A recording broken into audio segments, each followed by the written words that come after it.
All right, so let's talk about circumference of a circle.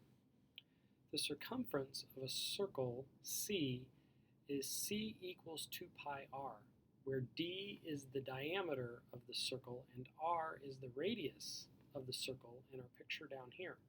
The circumference is this blue line that goes all the way around the circle. If I was to walk around the circle, let's say I started right here and I was a little bitty guy. And I started walking around the circle. If I measured the distance that I walked around the circle, that would be called the circumference of the circle. And as I walk around the circle, if I get all the way back to the beginning, that tells me the distance I went around. We usually use C equals 2 pi r as our formula for the circumference of the circle, but we can also use C equals pi d. But notice that the radius goes from the center of the circle to the outside edge, and the diameter goes to both edges of the circle, but also goes through the center of the circle. So the diameter is 2 radii. There's one radius here, and there's another radius here. And that is why in our formula we have 2r up here and only d here, because d does equal 2 radii. The other thing we need to understand is that circumference is kind of like when we find the perimeter of a polygon. So if I wanted to find the perimeter of this polygon, and let's say 2 of the sides were 4 and 2 of the sides were 6, what I would do is add up all the sides. I would start at one place and work all the way around the polygon. 6 plus 4 plus 6 plus 4 equals 20. And so the perimeter of the polygon would be 20. The circumference is the same concept, but it has to do with circles instead of polygons. Let's move on to the next slide. So it says, find the circumference of a circle with a radius of 11 meters. Well, first, we need to know the radius is 11. Now, it doesn't matter where you draw this line, but I would draw it from the center of the circle out to the edge. And that is your radius, and that radius is 11. So we're going to use our formula. And our formula is C equals 2 pi r.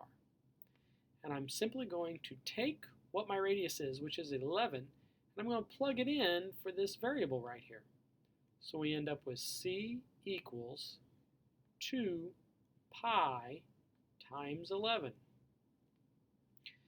Now I'm going to multiply the 2 times the 11 because really all three of these things are being multiplied together.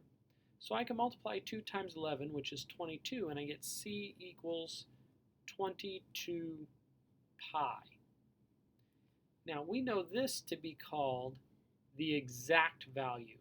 There's no decimals involved, there's no guesswork. We know what the exact value is. It's 22 pi. But a lot of times we will multiply this out. And we, for today, will use 3.14 for pi. So I'm going to take 3.14 times 22. And when I do that, I end up with C equals 69.08 meters. Now, a common mistake is to say meters squared, but we are not talking about area, we're talking about circumference, so it's just meters. Here's a similar type problem, but instead of finding the circumference like we did over here, we're going to find the radius over here. They actually give us the circumference. So find the radius of a circle with a circumference of 25 centimeters. Remember that circumference is all the way around the circle, and the radius is from the middle to the outside edge. And in this case, we don't know what the radius is, but we're going to end up using the same formula as we have before. So this is going to be C equals 2 pi r. So instead of plugging in for the radius like we did over here, because that's what they gave us, over here we're going to use the circumference of 25 and we're going to plug in for c. So this ends up being 25 equals 2 pi r. And you may remember from algebra that anytime I want to get a variable by itself, the r, so we know how big it is, I need to move everything else next to it or get rid of everything on the right side of this equation. Sometimes people will say isolate the variable. Sometimes people will say get the variable all by itself. So in order to do that, these two, the 2 and the pi, are being multiplied times r. So we are going to divide both sides by 2 pi. When we divide both sides by 2 pi, the 2's cancel out, the pi's cancel out. On this side, we're simply left with 25 over 2 pi equals r. Again, that's an exact value. If I want an approximate value, I will go ahead and multiply it out. 25 divided by 2 is 12.4, or 12.5, sorry. And then 25, or 12.5 divided by 3.14 equals 3.98, and depending on how many decimal places you're rounding to, we're going to round to 3. 3.981, and here again, this is in centimeters. So we will want to say centimeters.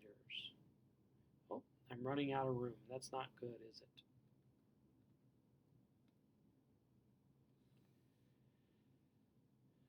So we're going to move on to our next type of problem, which looks like this. And in this case, we're not dealing with radii, we're dealing with the diameter, and we're still dealing with circumference. In this first problem, it says find the circumference of a circle with a diameter of 7 feet. Now remember, a diameter goes from one edge of the circle through the center of the circle all the way to the other edge in a straight line. So we know that to be 7. We have to recall the formula that we used or saw earlier, which says C equals pi d. Now some people think it's easier because there's just one letter here.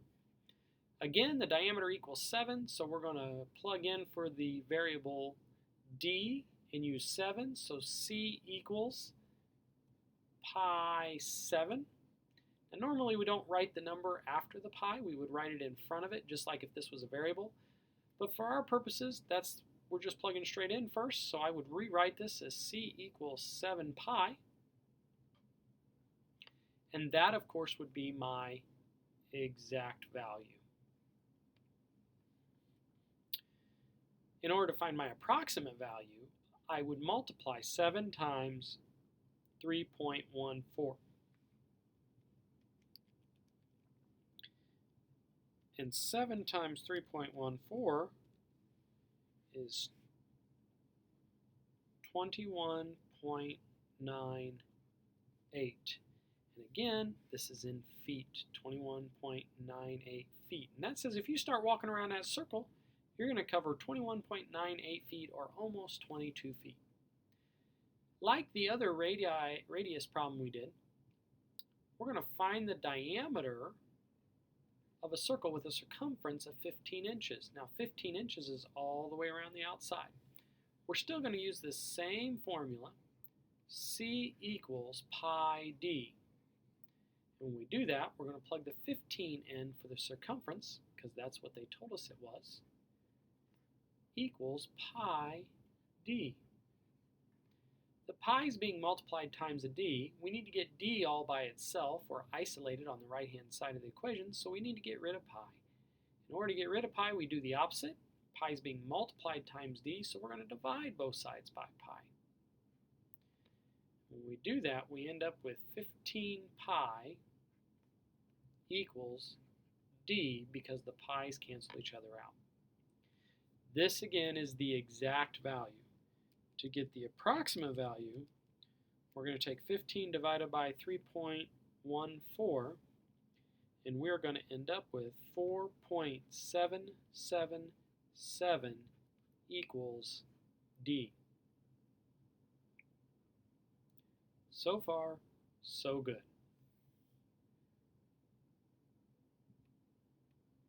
This last problem's a little more tricky.